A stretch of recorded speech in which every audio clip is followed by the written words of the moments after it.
Hi, this is Richard Edelman, and you're listening to The Trust Makers.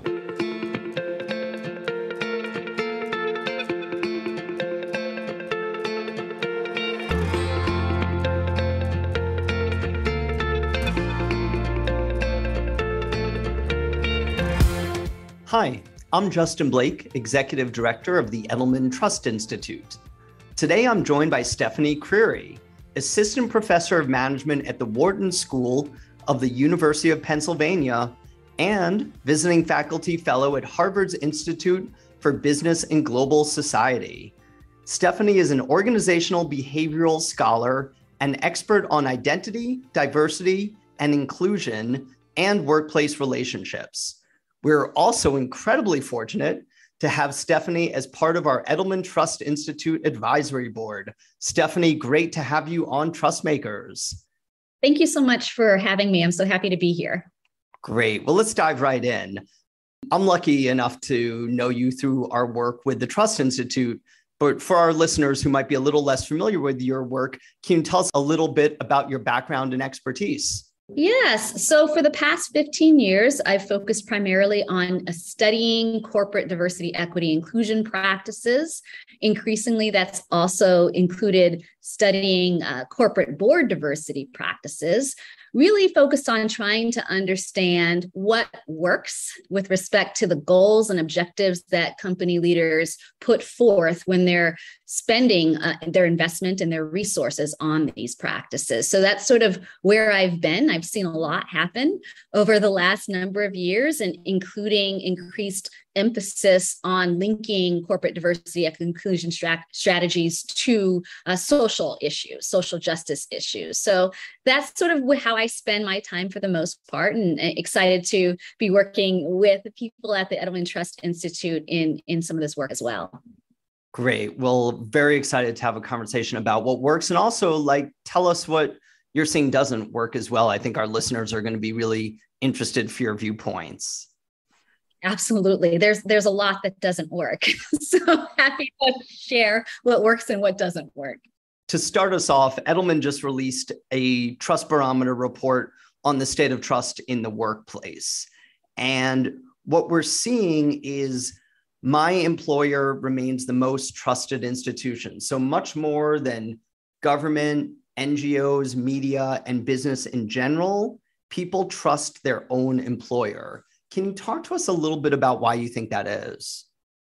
Well, let me first start off by saying I find this finding very fascinating because I think about for a long time the people who I speak to most of the time, corporate diversity, equity, inclusion leaders, but also employees who are passionate about this topic and social justice more broadly. The usual suspect of who I would place my trust in when it comes to who's going to tackle these, complex social issues wouldn't have been their employer. So then it begs the question of why is it that in today's day and age, that trust and faith is increasingly being placed in the employer? And it's because they no longer trust as much other entities, including government or NGOs, to be able to execute fully on the goals, objectives that they've put out there. So when it comes to employers, what the average employee has started to see in many cases is this ramping up, if you will, on programs, initiatives, practices that are at the cusp, the nexus of business and society. And as employers have started to say, this is sort of what we value, and here's what we're doing, whether that's in the diversity, equity, inclusion context, or the, or the ESG, environment, social governance context, or corporate social responsibility, employees believe that employers do have the capacity to be able to attain these goals. Now, I will say also from my research, talking to leaders, they don't necessarily always believe that they have the capacity to address them. But I think we're at an interesting juncture of where employees are believing what employers are saying they value and holding employers accountable to this as well. So if you have employees believing that business can address these large societal issues, but then you're saying that a lot of business leaders aren't so sure that they can, is there a rift here? And is there an expectation that it is actually potentially dangerous for business leaders? Yeah, so I think many business leaders, I've learned from my research that many business leaders have entered into the fray, that is social justice and social issues, wanting to communicate their values, wanting to say, here's what we believe, here's what we stand for, and here's what we don't stand for. Now, that's very different level of investment than, and we're going to change these practices that we feel are creating social ill into things that create something like social good or equity. And so what employees have seen, though, is when a company says what it values, the natural next step is that we, because we value these things, we will try to, in fact, create social change. And so while I think business leaders have entered many of these conversations around social justice, social change, social issues, with the immediate goal of communicating what they value, there isn't always necessarily a thought out plan or strategy for who we will be in this conversation beyond, a cheerleader, if you will. Yeah, I mean, in fact, the recent Business and Racial Justice Trust report showed that most U.S. employees believe that companies are failing to address racism and are more words than actions. If that's the case, what does this mean for business? Yeah, so there's this interesting way of thinking about this that I focus on academically, but also I've seen other academics use the terms symbolic and substantive when we're talking about the social related work that a company engages in. So symbolic work would be something like saying we stand up for issues of justice and equity, and we will not engage in practices that produce inequity and injustice. So saying that and making a statement is really important, but it's symbolic, right? It's a symbolic way of communicating a business's values and organization's values, so that people know where you stand. But then there's the substantive side of this conversation is what are you doing beyond that? That's usually what people connote and employees connote with action is, so what does that mean with respect to your operations? Are you still going to do work or partner with companies who don't have the same values? For example, are you going to continue to operate your businesses in parts of the world like Russia, where you believe that there are human rights violations? So when employees say actions, they're interested in those types of commitments and an understanding of where a business stands, not just in communication on what we value and what we believe. In your research and conversations with business leaders and employees, so really people across the spectrum here, how do you think business is doing around the symbolic, and how do you think it's doing around the substantive? Yeah, so the symbolic is something that I think we've all been exposed to, lots of corporate statements on a myriad of social issues. Certainly we saw, in my research, one of the social movements I've been paying attention to two social movements, right? The first set of social movements I've been paying attention to is the combination of gender equity, Me Too, and Time's Up, that period in 2017 and 2018. And now the more recent, which is actually the second evolution of the Black Lives Matter movement, starting in around 2020. And so when I think about these two social movements, there's been a lot of symbolic action, right? Is companies putting in their various social media feeds what they value, putting out statements on their websites, and even donating money to causes I would consider part of the symbolic nature of this work. Substantively, that it continues to be an evolution. We have seen, for example, if we step outside of these two social movements to just the broader human rights movements, we saw a number of companies pulling out of Russia, given Russia's war with Ukraine, right? So that would be an example of a substantive. There are levels to this, obviously. There's a continua of substantive actions, but deciding that you're not going to continue to operate your business practice in a region whose values don't align with yours is a substantive change. We've also seen not just companies donating money to social causes, but agreeing to partner with, for example, historically Black colleges and universities in the United States to build internship programs for students at those universities to become interns in this company, right? So creating pathways for opportunity is certainly more substantive. So those are the types of things that we've seen evolve over time. I would say the average company that I study is really in the symbolic space, trying to understand what it means to become more substantive in their engagement around social issues. What would you say are the barriers to companies engaging in a more substantive way around social issues, and maybe in particular around racial justice? Definitely the pushback they've received, the backlash to engaging symbolically. I would say that for many companies, especially the movement around racial justice, it was a no-brainer to say that is terrible that George Floyd was murdered in that way, because that was probably the first image that they saw that seemed wrong, right? Now, there were others, and they gradually talked about Ahmaud Arbery and Breonna Taylor, and then they went back to the other Black Lives Matter movement right around Michael Brown. But really, it was the image of George Floyd and that murder, and watching that felt wrong.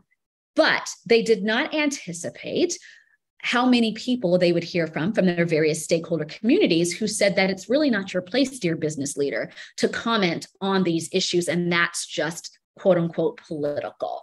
So there were a number of companies that have scaled back because they didn't know how to deal with the backlash, and they didn't understand that they could decide to keep pushing forward, even though not everybody loved it. So that's hard. It's hard to continue to engage in symbolic work or to continue to do more substantive things if you're afraid of what people think. And it's the fear of how your various other communities will react that is preventing so many companies from moving forward.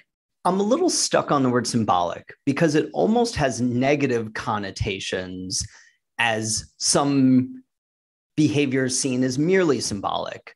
Do you believe there's power to the symbolic? Do you believe symbolic is productive? Yeah, so symbolic in and of itself is not normative, which you're getting at. So normative is when people say something's performative. So some people might look at symbolic work and they might call it performative. And that's me connoting, giving a value connotation to your symbolic work, saying you're only doing that because everybody else is doing it. You don't really value racial justice. You're just saying it because all of your competitors are doing it and you would look bad if you did it. That's the negative connotation of symbolic work, or people who say it's just performative. But then there's this other notion of symbolic work. There are lots of symbols. We've got flags, right? We have icons in our society, and we put them up there as things that people should be caring about, right? And we buy the memorabilia and we put it on our shelves and in our car windows as a way of saying this is what we value. So in and of itself, it's not, symbolic work isn't inherently valueless. It's just, do we understand the motivations of why people do that? If somebody is sticking an American flag in their car window, do they really care about patriotism, or are they doing it because all of their neighbors are doing it? And if they're doing it because all their neighbors are doing it, that's the negative downside of symbolic work, which is performative. Does that help? It does. It does. Maybe let's turn to the substantive side. And at the top, you talked about looking at what works. And can you talk a little bit about either specific companies or companies in general that have done substantive work around racial justice or the Time's Up movement that you see as highly positive and really advancing the needle on those in a way that's been of great benefit to the company as well, not just society? Yeah, so we can talk internally and externally about the substantive racial justice work, for example, or gender justice work that companies have done. So internally, which is where I spend most of my time thinking about in my own research, is the ways in which companies have engaged their employees in helping to understand, well, what does racial justice or injustice or equity or inequity look like in our company? Like, is this a problem that we are having And if so, what are the concrete things that we need to be doing in order to address it? So that starts with substantive discussions around racial, gender equity, for example, and soliciting from employees what they think the practices should be.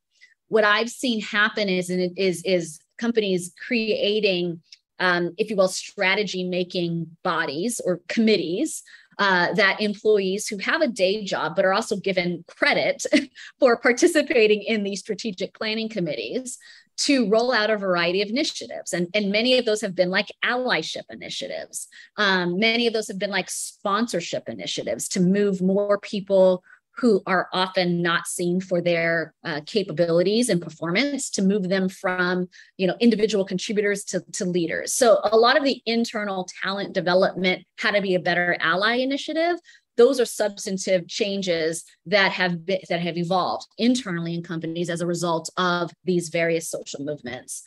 Externally, we've seen a lot of partnerships. I mean, I've been the beneficiary at Wharton of some of these partnerships. I've also been the beneficiary as part of my fellowship at Harvard Business School, as corporations are saying, you know what, maybe we don't have all the answers as business units, but we sure can partner with some people in academia who have a lot of folks who have research expertise and PhDs to study these issues and to understand what works. So and it's not just dumping money on academic institutions, it's actually figuring out, while academic institutions do need the money in order to do the research, is what are the other spin-off initiatives we can create? So for example, the Harvard's Business Institute for Business and Global Society initiative is not just about funding myself as an academic to come and sit and do my own research. It's about how do we convene stakeholders, including practitioners and government leaders and NGO leaders, to address some of these complicated issues. So that's substantive,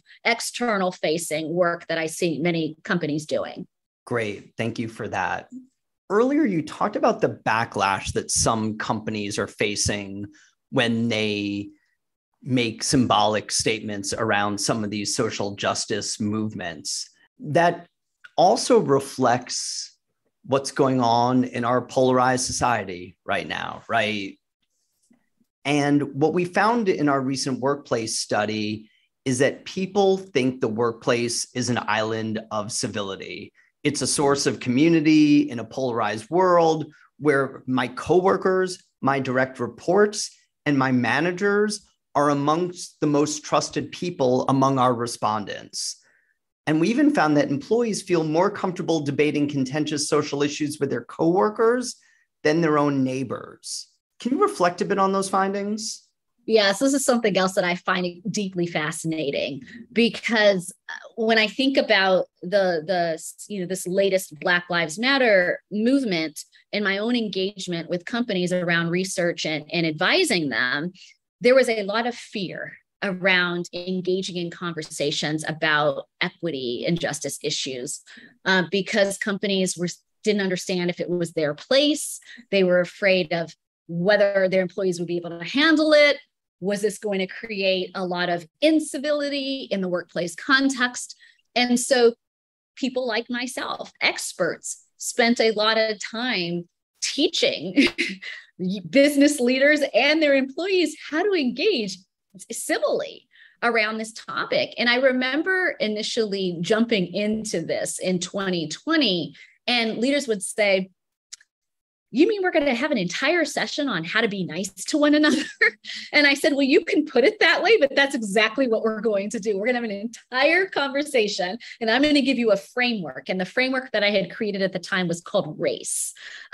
How do we actually talk about race in a way that's going to create real growth and learning and not just terrible feelings by the time we're done with this? So to get back to your point around Edelman's insights, that people believe that their employers and their employment places are a good place to have civil conversations around difficult topics, I'm saying great, because companies invested a lot of resources in teaching people in the workplace how to have these conversations, which is not what's happening in society more broadly. Can you open the curtain a bit and talk a little bit about some of those practical tips that you give to companies in having these civil conversations? Yeah. So the first point is understand it's very difficult to have these conversations because many of us were taught not to talk about these things. So the framework that I have that I call race, I named it race because that's one of the things that we were trained not to say. When I came to Wharton in 2017, which was around the first Black Lives Matter movement, I created sort of Wharton's first diversity, equity, inclusion courses that I had to teach to Wharton MBA students and then Penn students more broadly. And they couldn't talk about race. They couldn't even say the word race without whispering it, let alone whispering Black or white. And they didn't know what to call me. I'm Black, African-American. So there's like all of this noise around, can we or can we not talk about race? And can we not say it? So I named the framework race because when people are saying just the name of something, they can say it very confidently. But when we think we're attributing that to someone else, it becomes a little bit more complicated. So that's sort of like the first tenet, is recognize that it's very difficult for people to talk about things that were often considered taboo. And the more that we make these things less taboo, right, take away the taboo, the easier it becomes to talk about these things. However, if we're going to venture into places that we have largely been uncomfortable talking about, we need to have some ground rules, all right, or norms, or I've heard companies call these social contract. And so I've used the example of how on the first day of my classes at Wharton, I sit down and tell students, here are the 3 values that students who've come to my class previously have said that they've appreciated, that have been enacted in my class. And it's around, respectful engagement, creating a safe, brave space and trust, and certainly listening actively to the things that other people are saying. And then I asked them, I said, so if those are the 3 abstract values, what is it that we'd be doing or saying over the course of our next 7 weeks together that would convince you that we're actually living those things out? I've done the same activity in companies to the same effect, which is people say lots of things that they want to see people do and say, and they hold each other accountable in really nice ways. So for example, Justin, you just said something that I really hate. Or imagine we're in this scenario and it just makes my skin crawl. And I'm like, I cannot believe Justin just used that word. What we practice in my class, what students do is the 10-second rule, which is take a breath, pause before you react, because probably what you want to say in reaction at the highest sense of your negative emotions to what Justin just said is not what you would normally say to somebody in that moment on a given day. So take a breath before you respond, which will give you a chance to figure out how you want to say what you want to say. And then say something like, Justin, I actually have a different perspective on this issue. Here's what I think also might be true. And these are tactics that I've used in my classroom, but also with leaders that have been the substantive changes that they have made to civil discourse around this topic that have gotten them farther than what was happening before, which is people not taking a breath and calling someone like a racist, sexist, homophobic person. And like, this is when the conversation breaks down and there's no returning from that. Your students, corporate executives, who's better at adhering to these frameworks and guidelines and suggestions that you give for civil discourse? Absolutely the students.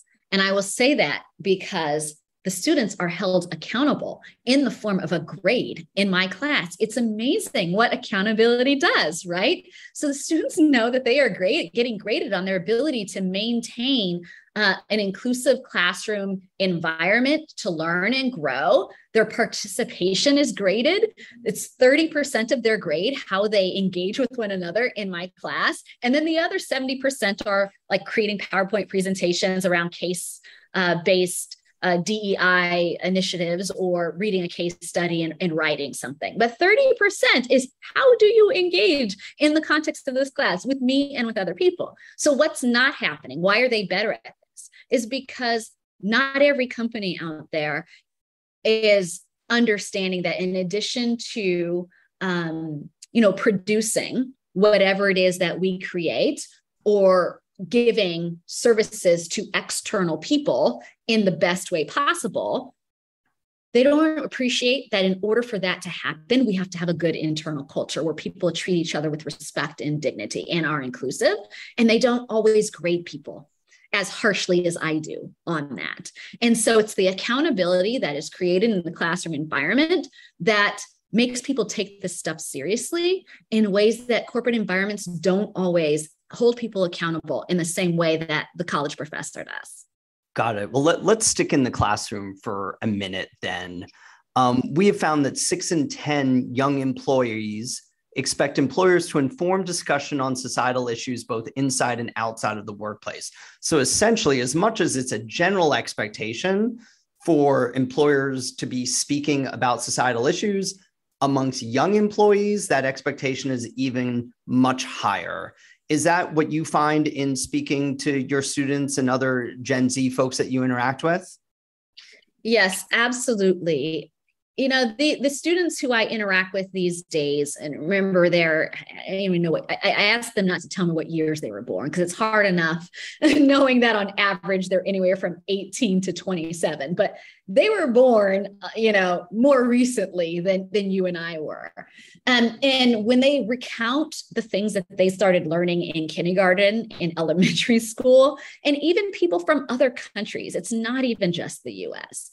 They were taught to talk about topics related to diversity, equity, inclusion, and to have expectations around diversity, equity, inclusion that were not even baked into my formative schooling years. So I didn't even start talking about much of this stuff until college in the 90s, right? So that's very different. So they were many of them were born way after the 90s, right? So they came of age in school at a time when companies were just starting to talk about diversity, equity, inclusion. So we like to always sometimes think of ourselves as silos, as corporate leaders.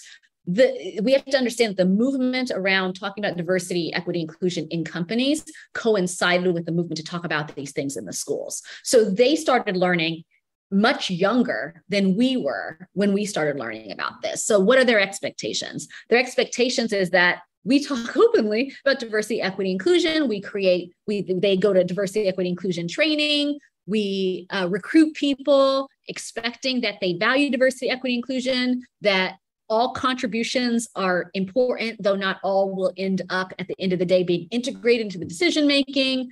These are just taken for granted because they've been doing this their entire lives in school in ways in which maybe many of us didn't start really thinking about this until our 20s, 30s, 40s, 50s, or 60s. So there's an expectation that the companies that these younger employees work for will be talking about these issues more, both in that symbolic way that you said earlier, but also that they're fostering more of these safe sharing conversations that we discussed also. Is that right? That it's both an internal and external expectation? Absolutely. And, that they, even as young people who have no rank in your company, will be not only expected to participate in these discussions, but asked for their input on what the company should do to make the company better with addressing social issues or DEI issues more broadly. So being asked to take a survey or comment on the Slack channel or TikTok, right? All these ways in which they use media in their personal lives, they're expecting that the company will use all of those channels to solicit their input and feedback and suggestions around diversity, equity, inclusion, and social issues broadly. So let's say you have a day where you have a class of Gen Z folks, and then later in the day, you're talking to some corporate leaders. How far apart are they in kind of understanding each other in terms of the expectations of what business leaders are going to do in terms of symbolism, substance, and internal conversations around some of these topics? Yeah, so very far apart to answer your question directly, but to give you some context, we were having, so on the last day of my class, my 7-week class on diversity, equity, inclusion, the very last day is now called corporate and employee activism, which is not what the last day of class was called when I first started at Wharton in 2017. But the reason why I included this class in my set of offerings on the last day of class is because of the burgeoning interest and expectation that Gen Zers have around activism. And that word that companies usually have run from in the past, this is part of their everyday language, is to talk about employee activism and corporate activism. And we were having this conversation around, what is it that they expect their current or future employers to be doing to show that they are actually serious about social issues? And these students gave every version of an answer that was related to divesting from that region of the world, or, breaking that partnership with that powerful group in order to show that they were serious. Now, that is very far apart from when I talk to corporate leaders later in the day, when I ask them, what is it that you are doing to communicate to your stakeholders that you care about this topic? They're saying, we've created a web page that details, what our messages are around racial justice and gender justice and LGBTQ equality. We're donating money to some causes, and we're reminding people in every forum that we enter that we care about this. Now, that's not saying that none of that is important. All of that is really important, but it's the starting bet as far as the Gen Zers are concerned. Minimally, you will have a website. Minimally, you will invest some dollars into causes that, can do this work. But in order to convince the Gen Zers that you really care about what you're doing, it's literally it's integrity. It's behavioral integrity, which is, well, don't support a region of the world or a community that is not doing that. Don't associate with them. And so I find that really interesting. Now, in the same respect, I've also heard other people who are younger say, maybe that's the ideal way of showing that you care. But if all we did was stop associating with people who aren't doing the things that we want them to do, maybe we're losing the opportunity to actually perhaps change their minds. Maybe some minds could be changed. But the idea still is like, be careful of who you partner with and who you associate with. And if you're associating with the wrong people, we're going to think you really don't care. It sounds like the Gen Z workforce is pushing companies in new ways, but is there also some element that might be common to any young workers where once they enter the workforce, they become more jaded, more cynical, have a less idealistic view of the world? Or do you think this framework and way of thinking amongst the Gen Z workers and the expectation for companies to act and do things like divest, not do certain forms of partnership, is that just going to keep growing regardless? Yeah. So my undergraduates are much more idealistic and optimistic than my MBA students, right? So there's a 15-minute block separating my undergraduate section of diversity, equity, inclusion from my MBA student, right? Now, just sort of as a sort of a check, the undergraduate section has primarily, 18 to 22-year-olds, half of them who are Wharton students and the other half who are enrolled in the other schools and college at Penn. 15-minute break in time for me to just sort of like restart the PowerPoint presentation, maybe change things a little bit. My MBA students come in here, and my MBA students are on average late 20s, early 30s, but I have people from all different industries. We still have a heavy finance oriented population because it's Wharton, but we have people who are veterans of the U.S. Armed Forces. We have people who worked for Teach for America. We have people who've done all sorts of things with their career, professional services, right? These students, I feel my job is to give them hope that things can be better, because they once felt like these undergraduate students. They once felt like the world could be a better place and my employer can be an agent of change. And then they got into companies with all this energy and proceeded to have all of that hope beaten out of them with language around, well, if we can't prove that that is going to make us money tomorrow, then we're not going to do it, right? And so it became a competition between social good and immediate short-term business impacts.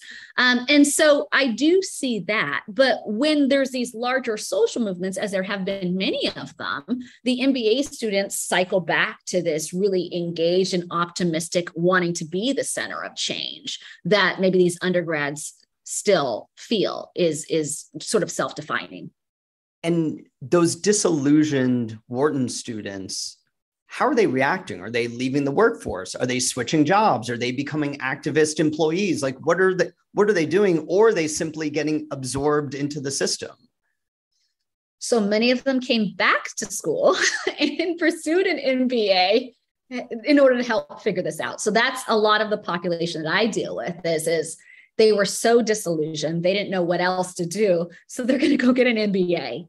And many of them in the course of wanting to get an MBA, they're thinking about changing their careers, right? Because they're thinking that maybe it's just the career that I was in, that people didn't care about social issues or racial justice. Maybe if I go to XYZ other corporation, and then I have to proceed to, be the bearer of bad news and say it's not industry specific, dear students. It's actually the nature, the divide between employers and work in the workplace and society. So let's talk about the answer might not be hopping and skipping industries. It might be, thinking more broadly around how do we blur the boundaries more around social and workplace issues. Now, there are many who decide to not listen to me and decide to skip industries, hoping for something better in another industry. There are many who are saying, you know what, I don't know if I want to work for a corporation anymore. I think I want to work for a nonprofit, right? Because it seems to me that they never have these types of challenges to deal with. And then I also have to be the bearer of bad news and say, well, nonprofits have resource issues, and who do you think they get their money from? From corporations. So either way, you're not running away. But there is a segment, outside of the Wharton population that's using their MBA as a way to reskill and upskill and retool. There are a population of workers, a lot of them who've decided to, I'm just not going to do this anymore. And they're creating their own small business initiatives that are focused on many are becoming consultants. Many of them are becoming DEI consultants. Is how do they, from the outside, help companies do better and be better? Well, Stephanie, I definitely take some solace from the fact that you're advising both those MBA students and a lot of corporate executives and the Edelman Trust Institute as well.